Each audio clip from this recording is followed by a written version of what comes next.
बोलोगे और डॉक्टर अम्बेडकर की बात करोगे तो तुम नौकरी तो पा लिए हो, लेकिन तुम्हारा प्रमोशन, करियर प्रोग्रेस बंद हो जाएगा और नौकरी से किसी झूठे बहाने से तुम्हें सस्पेंड भी कर दिया जाएगा। तो इस तरीके से लोग जो नौकरी में आ गए वो बोल नहीं पाते हैं।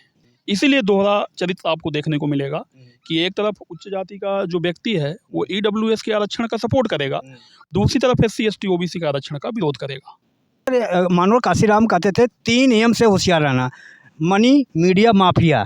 तो काशीराम तो पहले से कह चुके हैं, है ना। अब इनको समझ में आ रहा है, इंडिया वालों को अब समझ में आ रहा है।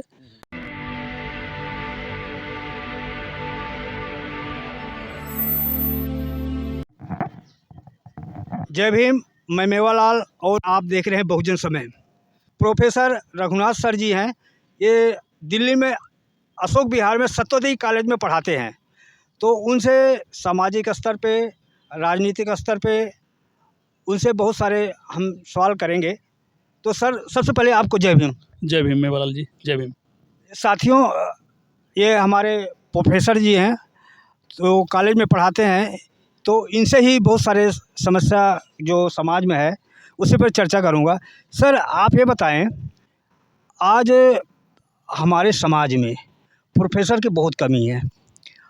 और पहली बात तो जो समाज के बारे में बोलते नहीं, अब बोलते भी तो बहुत कम बोलते हैं।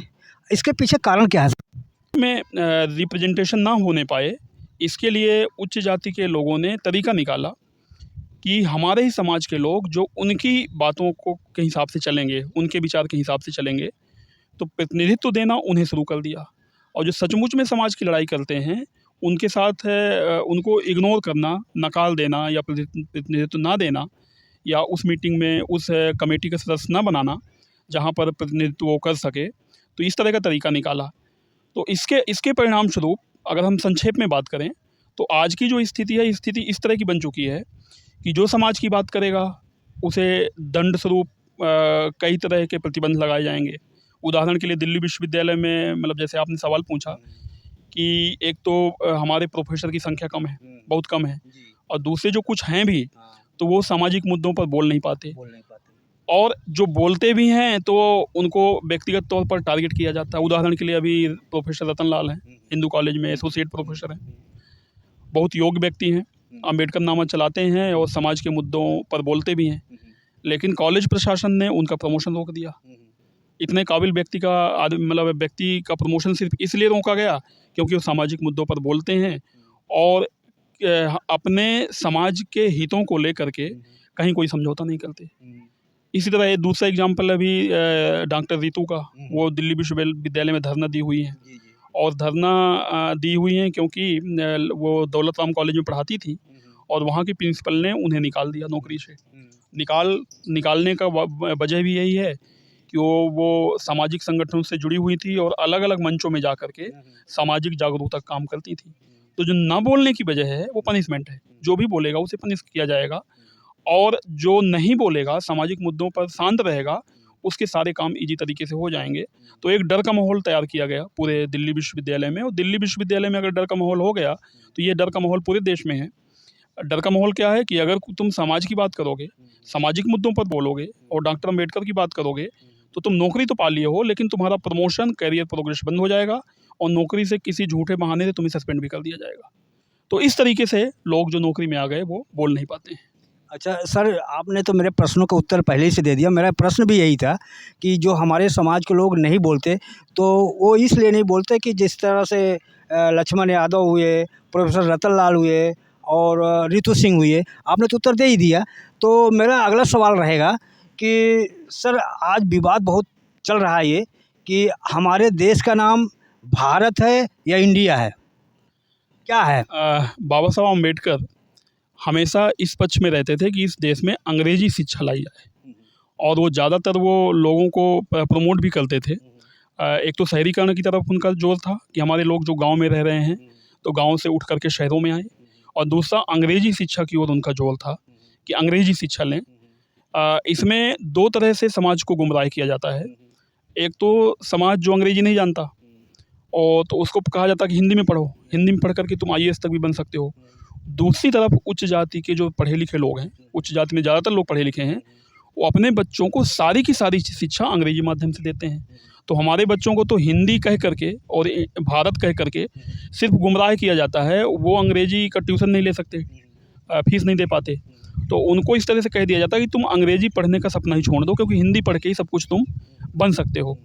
और जो बच्चा हिंदी पढ़ता है और जब उच्च शिक्षा में जाता है और सारा डिस्कशन डिबेट, क्लास के लेक्चर, पूरी पढ़ाई, पूरा क्वेश्चन पेपर, पूरा एग्ज़ाम जब इंग्लिश माध्यम में होता, अंग्रेजी माध्यम में होता है, तो हमारा बच्चा इन्फीरियर महसूस करता है कि हम कौन सी जगह में आ गए, और उसका कॉन्फिडेंस लेवल लो हो जाता है और ऐसी स्थिति में पहुंच जाता है कि वो फिर कॉलेज में मतलब प्रवेश करने के बाद, BA MA में प्रवेश करने के बाद फिर वो अंग्रेजी सीख पाना उसके लिए मुश्किल हो जाता है। तो इंडिया और भारत का जो डिबेट है उसमें मैं बहुत ज़्यादा वो नहीं मानता कि इसमें बहुत डिबेट करने की ज़रूरत है, लेकिन इसमें माध्यम का ज़रूर वो है कि हमारे लोगों को अंग्रेजी माध्यम की शिक्षा लेनी चाहिए और अंग्रेजी सीखने का प्रयास करना चाहिए। बाबा साहब अम्बेडकर भी जो समाज के लिए इतना कुछ कर पाए, उसमें अंग्रेजी शिक्षा का और अंग्रेजी के ज्ञान का बहुत बड़ा योगदान रहा है। अच्छा सर, कुछ लोग कहते हैं कि इंडिया जो शब्द है ये अंग्रेज़ों की देन है या बाबा साहब ने इंडिया शब्द लाया सर? बाबा साहब ने भारत का जो संविधान लिखा, we the people of India, शुरू में ही है, और संविधान कोई अंग्रेज लोग नहीं लिखे हैं, बाबा साहब अम्बेडकर और ड्राफ्टिंग कमेटी ने लिखा है। तो we the people of India से भारतीय संविधान की जो प्रस्तावना है, भारत का जो संविधान है, we the people of India से इसकी शुरुआत ही होती है, उसके पहले कुछ नहीं लिखा हुआ है। तो we the people of India जो वर्ड लिखा गया बाबा साहब अम्बेडकर ने लिखा है, कोई अंग्रेज़ों को कोई इंटरफेयर वहाँ पर नहीं था। अच्छा सर, मेरा अगला सवाल रहेगा आपसे। मैं आपको कुछ फ़ोटो दिखा रहा हूँ, ये तस्वीर है, तो हमारे दर्शक को आप ये बताएं कि ये कौन कौन है, और ये इंडिया गठबंधन अभी जो बना है हालताज में, तो उन्होंने इन जो पत्रकार हैं इनका बहिष्कार किया है। तो ये आप हमारे ज़रा दर्शक को दिखा दें इनका फ़ोटो कि ये कौन कौन है, और ये बता दें कि कौन कौन है। तो सबसे ज़्यादा जो इंडिया वाले गठबंधन है वो कह रहे हैं कि हम इनका बहिष्कार इसलिए किए हैं कि ये हमारी बात को कभी हमसे उल्टा सवाल पूछते, जो सरकार से पूछना चाहिए वो हमसे पूछते थे। तो आप ये नाम बता दें कौन कौन से हैं, तो ये सारा हमारे दर्शक जान जाएंगे सर। ये अरुण गोस्वामी, जुबिका लियायत, सुधीर चौधरी, शीला त्रिपाठी, गौरव सावंत, शिव अरूर, नविका कुमार, सुशांत सिन्हा, अमन चोपड़ा, अमीश देवान, आनंद नरसिंगा, प्राची पराशर, अदिति त्यागी, अशोक श्रीवास्तव। ये 14 पत्रकार हैं ये। जी 14 पत्रकार हैं। तो ये आपके निगाह में अगर इंडिया गठबंधन इनको बहिष्कार किया है तो सबसे ज़्यादा बीजेपी को क्यों परेशानी हो रही है? इसमें कांशीराम साहब जब BSP मूवमेंट चलाए थे, बड़ा महत्वपूर्ण संदर्भ है ये। तो उस आंदोलन में वो कहते थे, अपने जो मीटिंग वगैरह होती थी, मीटिंग लेते थे, आम सभा लेते थे, तो सभा में लेकर वो कहते थे कि कोई भी न्यूज़ तुम जो मीडिया के में देखना मेरे बारे में या हमारे आंदोलन के बारे में, तो उसको तुम सही मत समझना, क्योंकि मीडिया हमारा नहीं है, और ऐसी मतलब न्यूज़ छापेगा, न्यूज़ दिखाएगा जिससे हमारी शासन सत्ता न आ पाए, हमारा दुष्प्रचार करेगा। उसके बदले में उन्होंने बहुजन संगठक चलाया था और उसका वो प्रचार प्रसार उसके माध्यम से अपनी आइडियोलॉजी का विचारधारा करते थे। तो मीडिया का शासन सत्ता को किसी को लाने में और किसी को हटा देने में बहुत महत्वपूर्ण योगदान होता है। मीडिया इसीलिए मीडिया को फोर्थ पिलर कहा गया है डेमोक्रेसी का, मीडिया को। जैसे आप भी मीडिया हैं, मीडिया का मतलब जनता को जागरूक करने में और सही बात को पहुंचाने में बहुत बड़ा योगदान है, और इसीलिए लोकतंत्र का चौथा स्तंभ मीडिया को कहा जाता है। अब सवाल यहाँ पर ये आता है कि मीडिया की अगर इतनी महत्वपूर्ण भूमिका है लोकतंत्र में, तो फिर इस तरह का जो सवाल आया कि इंडिया ने उसको बहिष्कृत किया, तो सवाल क्यों आया, उसके पीछे वजह क्या है? तो उसके पीछे जो मूल वजह मुझे समझ में आ रही है वो ये है कि ये जो 14 पत्रकार हैं, जो मेरे पास ये फ़ोटो है इनकी, ये लोकतंत्र को मजबूत ना करके किसी एक विचारधारा को फैलाने का काम कर रहे हैं, जो दो लोकतंत्र के लिए ठीक नहीं है, मीडिया के लिए भी ठीक नहीं है। तो जो इंडिया गठबंधन अभी है वो उससे वो जो भी काम करते हैं तो क्वेश्चन सरकार को करना चाहिए। सरकार की बजाय ये क्वेश्चन मीडिया वाले उनसे करते हैं, और मीडिया वाले क्वेश्चन इस तरीके से करते हैं जैसे ये गवर्नमेंट के एडवोकेट हों। ठीक है ना, जो कि गलत बात है। और इसी वजह से इंडिया गठबंधन ने इनका बहिष्कार किया है, और ये बहिष्कार ठीक है, मैं इसको जस्टिफाइड मानता हूँ। अच्छा सर, मानवर काशीराम कहते थे 3 नियम से होशियार रहना, मनी, मीडिया, माफिया। तो काशीराम तो ये पहले से कह चुके हैं, है ना। अब इनको समझ में आ रहा है इंडिया वालों को। इंडिया वालों को अब समझ में आ रहा है, क्योंकि अगर आप असल में डेमोक्रेसी भारत में बनाने जाएंगे तो लास्ट में तो आपको बाबा साहब अम्बेडकर और कांसीराम को ही याद करना पड़ेगा। तो अब संकट इंडिया वालों के सामने अब आया है, क्योंकि कभी इंडिया वाले भी देश के शासन सत्ता चलाते थे, शासक थे, लेकिन अब सत्ता से बाहर हैं। जब सत्ता से बाहर हैं और उन्हें डेमोक्रेटिक व्यवस्था लानी है, देश में लोकतांत्रिक व्यवस्था लानी है, तो लोकतांत्रिक व्यवस्था लाने के लिए तो डॉक्टर बाबा साहब अम्बेडकर और कांसीराम के विचार पर ही आ सकती है। इसीलिए देर ही सही, लेकिन इनको ये बात अब समझ में आई है। अच्छा, समाज को किससे सावधान रहना है कि जैसे आज हमारे आरक्षण को कौन लोग हैं कि जो कि इसका विरोध कर रहे हैं, संविधान को बदलने की बात हो रही है, आखिर ये कौन लोग हैं कि जो ऐसे ऐसे अनर्गल बातें कर रहे हैं। जो आरक्षण की व्यवस्था है जो बाबा साहब अम्बेडकर ने दिया, बाबा साहब अम्बेडकर ने भी इस बात को अच्छे तरीके से लिख के भी गए, जो उनका पहला वॉल्यूम है caste in India, its genesis and mechanism. तो उसमें उन्होंने बहुत क्लियर तरीके से लिखा है कि आरक्षण का विरोध अपर कास्ट करेगा, और इसलिए वो विरोध नहीं करेगा कि आरक्षण से मेरिट कम होती है या योग्यता कम होती है या अयोग्य लोग आ जाते हैं, बल्कि आरक्षण का विरोध वो इसलिए करता है क्योंकि जो सरकारी क्षेत्र की नौकरियां थी उसमें वो अपना एकाधिकार समझता है, और हमारे समाज के जो निम्न मतलब जाति के लोग हैं वो वहाँ पर एंट्री ना कर पाएँ, किसी तरह से उनका प्रतिनिधित्व ना हो पाए, इसलिए उसका वो विरोध करता है। और विरोध जो है सामाजिक हित से जुड़ा हुआ है। विरोध करने से उच्च जातियों का सामाजिक हित बढ़ता है, इसलिए वो विरोध करते हैं। आरक्षण मिलने से निम्न जातियों का प्रतिनिधित्व बढ़ता है और सामाजिक सम्मान भी बढ़ता है और आर्थिक प्रगति भी होती है। और ये आर्थिक प्रगति वो नहीं चाहते कि हो, सामाजिक सम्मान उनका बढ़े, वो नहीं चाहते कि ये सब हो, इसलिए इन सब बातों का वो विरोध करते हैं। अच्छा सर, एक बताओ कि आरक्षण तो सवर्णों को भी 10% दे दिया है, तो भी क्यों नाराज हैं? वो चाहते हैं कि SC ST को आरक्षण ना मिले, इसलिए वो परेशान हैं क्या? 10% आरक्षण को अगर देखा जाए तो 10% आरक्षण जो लाया गया, आरक्षण का जो प्रावधान संविधान में है वो 2 आधार पर आरक्षण दिए जाने का प्रावधान है। एक है शैक्षणिक पिछड़ापन और दूसरा है सामाजिक पिछड़ापन।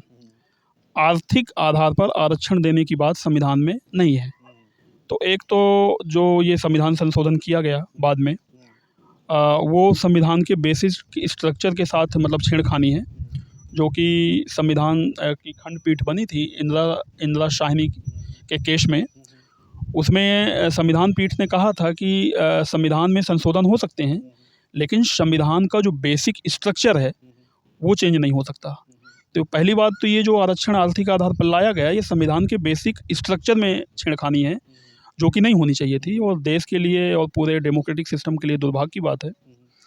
अपर कास्ट जो सिर्फ SC ST या OBC के आरक्षण का विरोध करता है और EWS के आरक्षण का विरोध नहीं करता, उसका सिर्फ वजह ये है कि जो EWS के तहत आरक्षण से लोग आते हैं वो उच्च जाति के हैं, इसलिए उनका विरोध ये अपर कास्ट के लोग नहीं करेंगे, उसको जस्टिफाई करेंगे कि वो आर्थिक आधार पर जो आरक्षण है वो ठीक है। लेकिन जो SC ST OBC का आरक्षण है, इसमें सेलेक्ट होकर के आने वाले जो लोग हैं वो निम्न जाति के हैं, इसलिए उनको बर्दाश्त नहीं होता। इसीलिए दोहरा चरित्र आपको देखने को मिलेगा कि एक तरफ उच्च जाति का जो व्यक्ति है वो EWS के आरक्षण का सपोर्ट करेगा, दूसरी तरफ SC ST OBC का आरक्षण का विरोध करेगा। और उसकी वजह यही है कि वो नहीं चाहते कि किसी भी माध्यम से आरक्षण प्रतिनिधित्व का, आर्थिक प्रगति का और सामाजिक सम्मान का एक माध्यम है जिसके द्वारा मिल सकता है। वो ये नहीं चाहते कि किसी भी माध्यम से निम्न जातियों को की आर्थिक प्रगति हो और सामाजिक प्रतिष्ठा बढ़े। इसीलिए वो आरक्षण के साथ साथ दूसरी व्यवस्था का भी विरोध करते हैं, जिनसे आर्थिक प्रगति और सामाजिक सम्मान में वृद्धि होती है। अच्छा सर, एक सवाल आपसे रहेगा कि मानवर काशीराम कहते थे हमारे समाज के लोग पद में और पैसे में अगर ऊंचा उठ जाते हैं तो समाज से कट के रहते हैं, और कट के रहना वो अपनी उन्नति समझते हैं, लेकिन जब उनकी कुटाई पिटाई होती है तो समाज नज़र आता है। आप इसको कैसे देखते हैं, उनकी बात को? ये बात उनकी बिल्कुल सही है। और मतलब ऐसा होता है कि हमारे समाज के कुछ लोग मतलब जब आर्थिक प्रगति हो जाती है तो समाज से कट ऑफ हो जाते हैं, और कट ऑफ होने की कई वजह भी होती हैं। उसमें से वजह एक ये है कि जैसे अब दिल्ली विश्वविद्यालय का एग्जाम्पल हम लिए ही, कि जो बोलते हैं उनको व्यक्तिगत तौर पर टारगेट किया जाता है, जो नहीं बोलते हैं उनका काम स्मूथ तरीके से कर दिया जाता है। तो जो कट ऑफ हो जाते हैं वो ये मानते हैं कि कट ऑफ होने से हम टारगेट नहीं होंगे व्यक्तिगत तौर पर, तो इसलिए वो कट ऑफ हो जाते हैं। लेकिन जब कट ऑफ होने के बाद भी वो टारगेट होने में नहीं बचते, उनको टारगेट कर ही दिया जाता है, तब फिर उनको लगता है कि नहीं, इससे अच्छा तो यही था कि हम समाज से मिल के चले होते, तो हमारी एक ताकत बनी होती और समाज हमारे साथ खड़ा होता। तो एक साइकोलॉजिकल असर की वजह से वो कट ऑफ होते हैं शुरू में, लेकिन जब संकट आता है तब फिर वो समाज की तरफ आते हैं।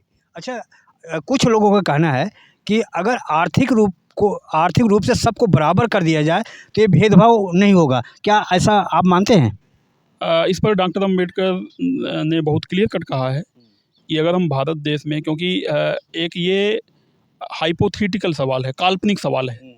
हम कल्पना करते हैं कि अगर आर्थिक तौर पर सबको समान कर दिया जाए तब फिर अलग से कुछ करने की ज़रूरत नहीं होगी। ये काल्पनिक है, हमारी कल्पना है ये।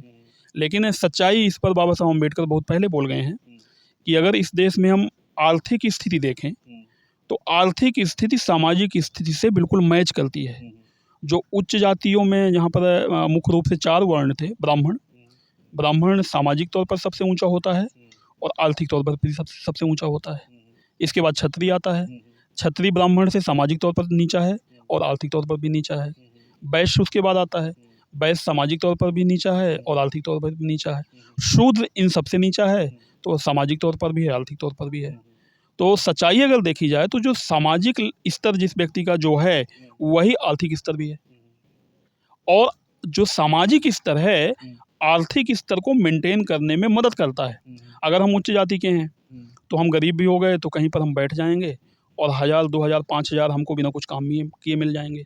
तो जो हमारी सामाजिक स्थिति है वो हमें आर्थिक तौर पर सक्षम बनाए रखने में मदद करती है। निम्न जातियों के साथ जो दिक्कत है, परेशानी है, उनकी जाति है कि अगर उच्च जाति का व्यक्ति, निम्न जाति का व्यक्ति अगर कोई बड़ा पद हासिल कर लिया या कोई धन दौलत भी हासिल कर लिया, तो मनुस्मृति में एक कोट है जिसको बाबा साहब अम्बेडकर कई बार कई अवसर पर उसको लिखे भी हैं, कि मनु कहते हैं कि अगर पहले तो शूद्र को धन का संचय नहीं करना चाहिए, लेकिन किसी भी वजह से धोखे से उसने अगर धन का संचय कर ही लिया, उच्च जातियों को, ब्राह्मण को उसको छीन लेना चाहिए। शूद्र अगर धन का संचय देता, तो ये व्यवस्था अभी भी है कि हमारा व्यक्ति कोई धन तौर पर सक्षम भी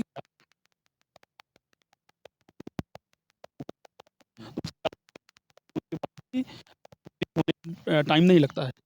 तो इसलिए मैं ये नहीं मानता इस बात को किसी भी तरह से, बाबा साहब अम्बेडकर भी नहीं मानते थे कि अगर सबकी आर्थिक स्थिति समान कर दी जाए तो सामाजिक स्थिति भी समान हो जाएगी।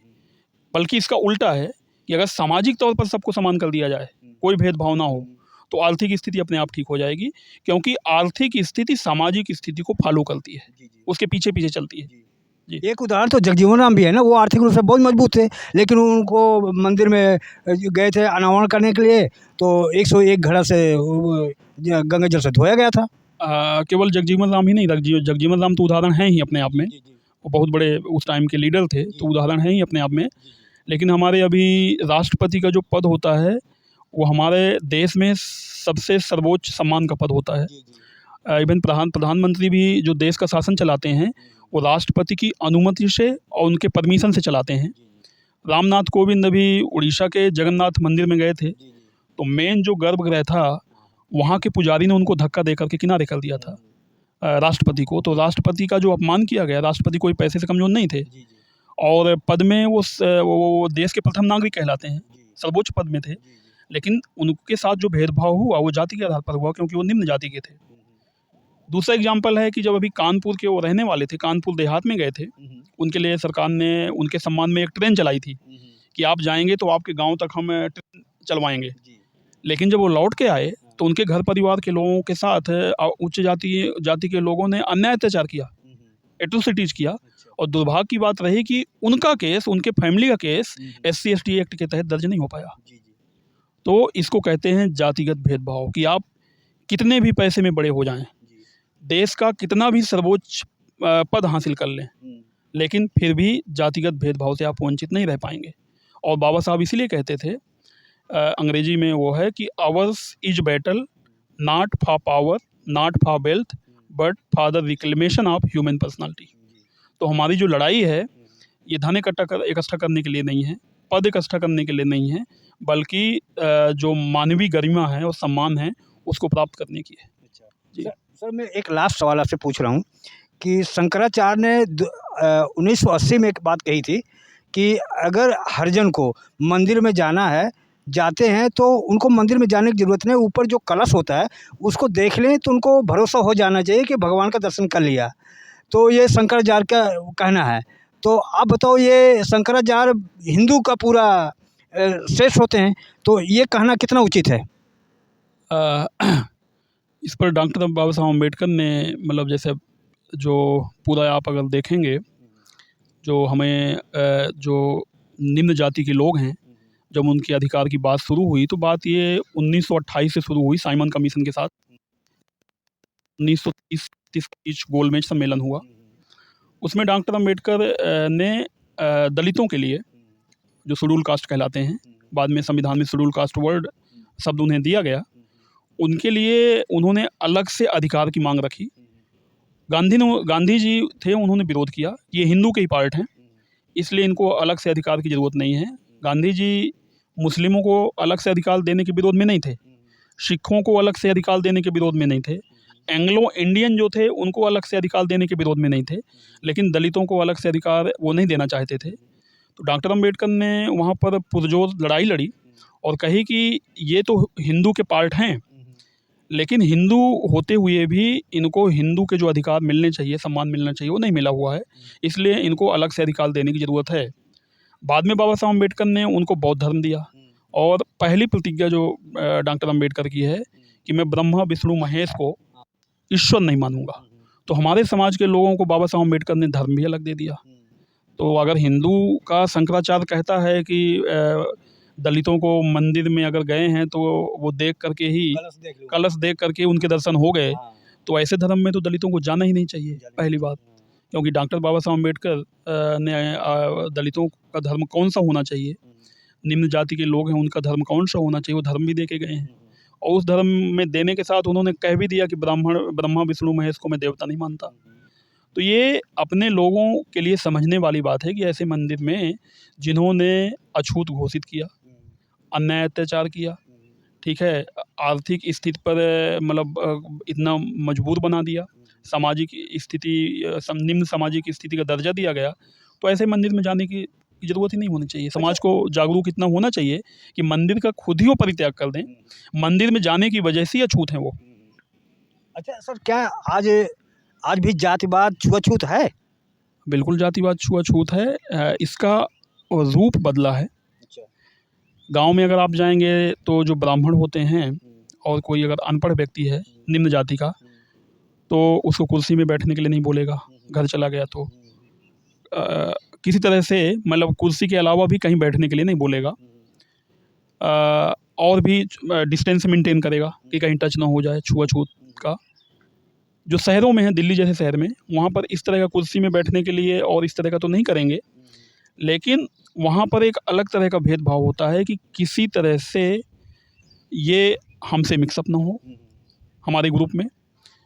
अगर ये कोई गवर्नमेंट क्षेत्र में काम कर रहा है तो गवर्नमेंट की जो पॉलिसी है, स्कीम है, उसका बेनिफिट ना मिले इसे किसी भी तरह से। अगर कोई प्रमोशन की स्कीम है तो उच्च जातियों का प्रमोशन हो जाए, निम्न जाति का है तो इसका प्रमोशन ना हो, इसका CR खराब कर दिया जाए।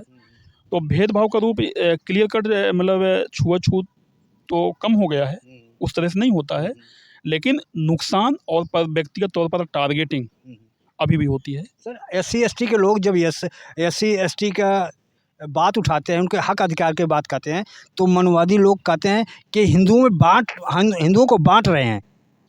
एक्चुअली ये जो शब्द है और ये मतलब जो रणनीति है, ये रणनीति 1930 और 32 से चली आ रही है। जब बाबा साहब अम्बेडकर ने दलितों के लिए सेपरेट इलेक्टोरेट और अलग से अधिकार की डिमांड करी, तब गांधी जी ने कहा कि ये मतलब हिंदुओं में विभाजन पैदा कर रहे हैं डॉक्टर अम्बेडकर। दलित भी हिंदू ही हैं, हम सब हिंदू हैं, और इसलिए दलितों को अलग से कोई अधिकार नहीं मिलेगा। अधिकार मिलने से विभाजन हो जाएगा और हिंदू कमज़ोर हो जाएंगे। ये बात वहाँ से चल रही है, शुरुआत इसकी वहाँ से है। और जब जब मतलब निम्न जाति के लोग, SC ST के लोग अपनी मतलब अधिकारों की मांग करते हैं, तो इसको सीधे ये जोड़ दिया जाता है कि इससे हिंदू कमज़ोर हो जाएगा। अगर हिंदू कमज़ोर होने की बात नहीं जचेगी, सफल नहीं होगी, तब फिर उसको देश से जोड़ दिया जाएगा कि देखिए इस तरह की बातों से देश कमज़ोर हो जाएगा। तो बाबा साहब अम्बेडकर कहते थे कि प्रतिनिधित्व देने से देश मजबूत होगा, कमज़ोर नहीं होगा। देश कमज़ोर होगा, बाबा साहब अम्बेडकर ने कहा कि इस देश को, भारत देश को सैकड़ों शासकों ने यहाँ पर कब्जा किया, शासन किया, और आप कहते हैं कि छत्री जो है बड़ा बलशाली होता है। तो जो यहाँ पर बाबर आए थे 15वीं शताब्दी में, वो सिर्फ 500 सैनिकों के साथ आए थे, और बाबर 500 सैनिकों के साथ आ करके पूरे देश में कब्जा कर लिया। तब तुम्हारी बहादुरी कहाँ चली गई थी? तो ये इस इतने बड़े देश में कब्जा सिर्फ इसलिए हो गया कि जब छत्री लड़ रहे थे देश की रक्षा के लिए, तो यहाँ के जो ब्राह्मण थे वो तमाशा देख रहे थे, यहाँ की बनिया भी थे तमाशा देख रहे थे। क्यों देख रहे थे? क्योंकि देश जो था जातियों में बटा हुआ था। जब एक जाति का व्यक्ति मारा जाता है तो दूसरी जाति उसको बचाने नहीं जाती है। तो इसकी यही वजह है। आपने सवाल क्या पूछा? ये जातियों में जब कहते हैं बांट रहे हैं ये हिंदुओं को, हाँ हिंदुओं को हाँ बांट रहे हैं। हाँ। तो जातियों में देश तो पहले से बटा हुआ है, हाँ, और बंटने का परिणाम ही रहा कि देश कई बार गुलाम हुआ, कई विदेशी शासक आए। इनका कहना है कि हिंदुओं को बांट रहे हैं ये। हाँ, हिंदुओं को बांट रहे हैं, इसलिए कहते हैं ताकि आप अपने अधिकार की डिमांड ना करें। जब आप अपने अधिकार की डिमांड करेंगे तब ये कहेंगे कि आप डिवीज़न पैदा कर रहे हैं। आप अपने आप को SC मत कहिए, आप अपने आप को ST मत कहिए, आप अपने आप को OBC मत कहिए। क्यों? क्योंकि OBC की जितनी आबादी है उतना प्रतिनिधित्व देना पड़ेगा, SC ST की जितनी आबादी है उतना प्रतिनिधित्व देना पड़ेगा। मनुस्मृति के हिसाब से देश के जितने संसाधन हैं उसमें ब्राह्मण, क्षत्रिय और वैश्य का ही अधिकार होना चाहिए। इस अधिकार इनको ना देना पड़े, इसलिए ये कहते हैं कि हिंदू में डिवीज़न पैदा कर रहे हैं। सर, आपने हमारे सवालों को बहुत नरम तरीके से और ध्यानपूर्वक आपने हिम्मत दिखाई, ये आपने जवाब दिया, इसके लिए आपको धन्यवाद सर। बहुत बहुत धन्यवाद आपका कि आपने समय निकाल करके ये इंटरव्यू लिया, और कभी और भी ज़रूरत पड़ेगी तो मतलब इस तरह के इंटरव्यू कभी अगर आप लेंगे तो हम और भी देने के लिए मतलब तैयार हैं। और आपका धन्यवाद, आप समय निकाल करके आए। ये थे रघुनाथ सर, और आप इनके विचार से आप कितना सहमत हैं, हमारा प्रयास आपको कैसा लगा? यदि हमारे काम को आप पसंद करते हैं तो हमारे चैनल को सब्सक्राइब करें, लाइक करें, कमेंट करें, हाँ, और ज्वाइन करें। आपका मदद हमारे लिए बहुत ज़रूरी है। धन्यवाद। जय भीम, जय भारत।